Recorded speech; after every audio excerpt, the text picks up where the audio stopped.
Kalau di Eropa kita kenal Bayern Munchen yang udah kayak bos level akhir di Bundesliga, atau PSG yang juaranya udah kayak tradisi keluarga. Nah, di Asia Tenggara ada satu tim yang bahkan lebih sadis lagi. Tim ini bukan cuma menang, mereka menang besar, menang terus, dan kayaknya lupa rasanya kalah. Namanya Johor Darul Takzim alias JDT. Oke, brosis pecinta bola. Kali ini kita ngomongin satu fenomena unik dari negeri tetangga, Malaysia. Sebuah liga yang secara potensi sebenarnya lumayan seru, tapi akhir-akhir ini kayak kehilangan daya saing karena satu klub terlalu dominan. Dan yup, siapa lagi kalau bukan JDT? Bayangin deh, satu dekade lebih, satu klub doang yang pegang semua piala liga. Itu bukan dominasi lagi, itu kolonisasi sepak bola, bro.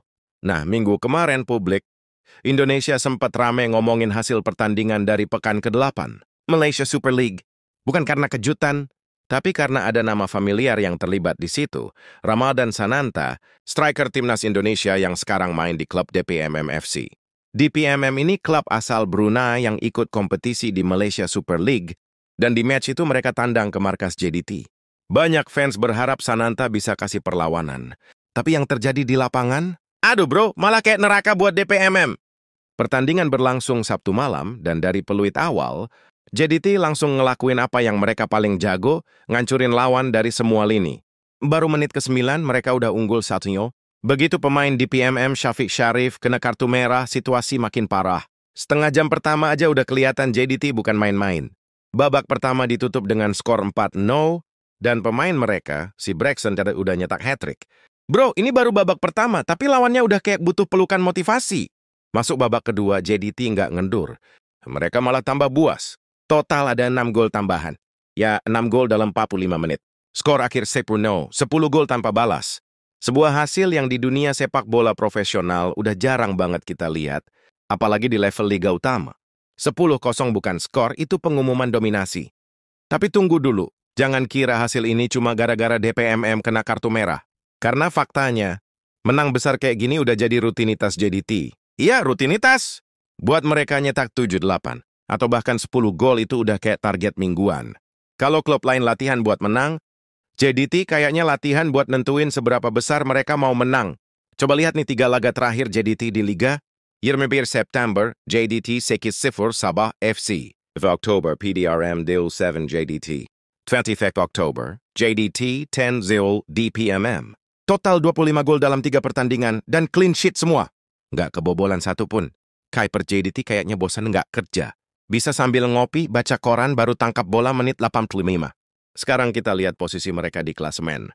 Pekan ke-8, 8 kali main, 8 kali menang. 24 poin sempurna. Mereka cuma kebobolan di satu pertandingan aja. Pas lawan Negeri 9, waktu menang 5-3, sisanya nirbobol total. Dan total gol, 4-3. Artinya rata-rata JDT nyetak lebih dari 5 gol per pertandingan. Bro, tim lain baru semangat pemanasan, JDT udah bikin highlight reel sendiri.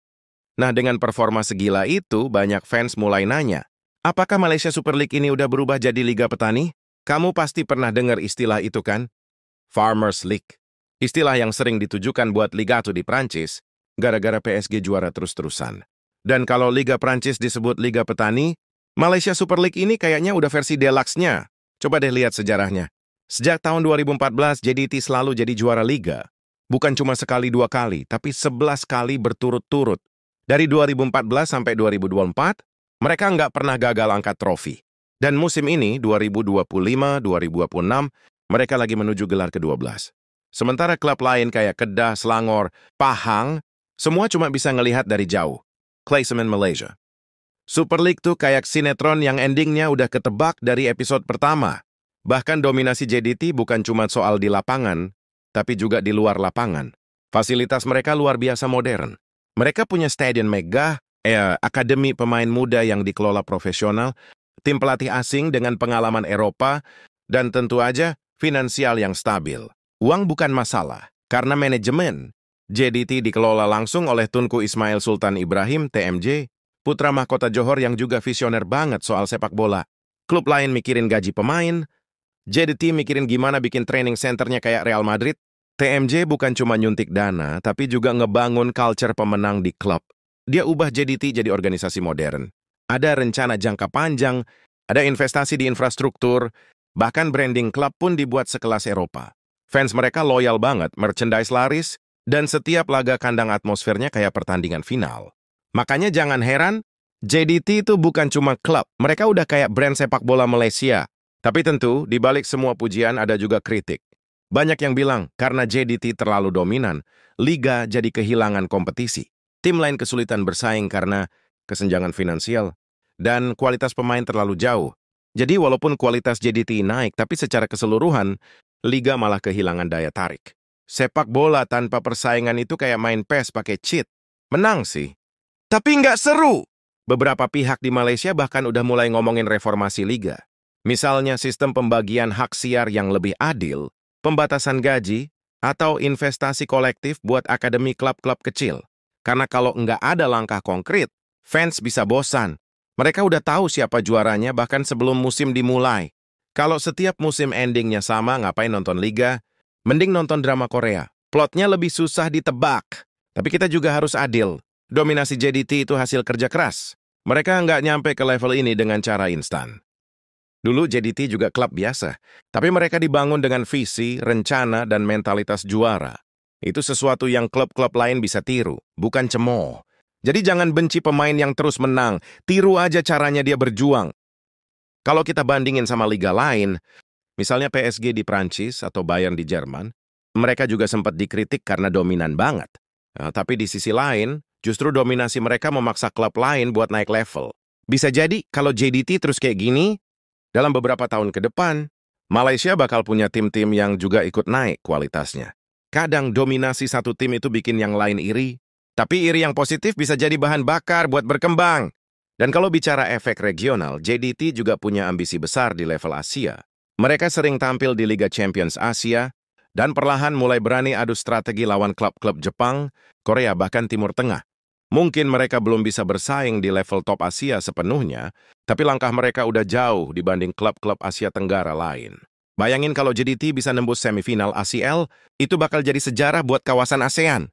Nah, buat fans Indonesia sendiri, pertanyaan besarnya, kapan klub kita bisa punya sistem sekuat JDT? Bayangin kalau ada satu klub di Liga 1 yang punya akademi sebagus itu, manajemen profesional, stadion kelas dunia, dan konsistensi jangka panjang. Bukan cuma jago di kandang, tapi juga ditakuti di Asia. Kalau itu kejadian, Asia Tenggara bakal berubah peta kekuatannya, dan Indonesia bisa jadi rajanya. Jadi Malaysia Super League mungkin emang lagi mirip Farmers League, karena JDT terlalu kuat. Tapi di sisi lain, mereka jadi contoh konkret gimana manajemen modern bisa ngubah nasib klub sepenuhnya. Apakah liga jadi membosankan? Mungkin iya. Tapi apakah JDT pantas dipuji? Pasti. Karena kalau sepak bola itu soal kerja keras dan konsistensi, maka JDT udah kasih kita pelajaran penting. Dominasi bukan keberuntungan, tapi hasil dari visi yang nggak pernah padam. Jadi gimana menurut lo? JDT ini bikin Malaysia Super League jadi liga petani? Atau justru bikin standar baru buat sepak bola Asia Tenggara? Drop pendapat lo di kolom komentar dan jangan lupa, stay bola, stay real!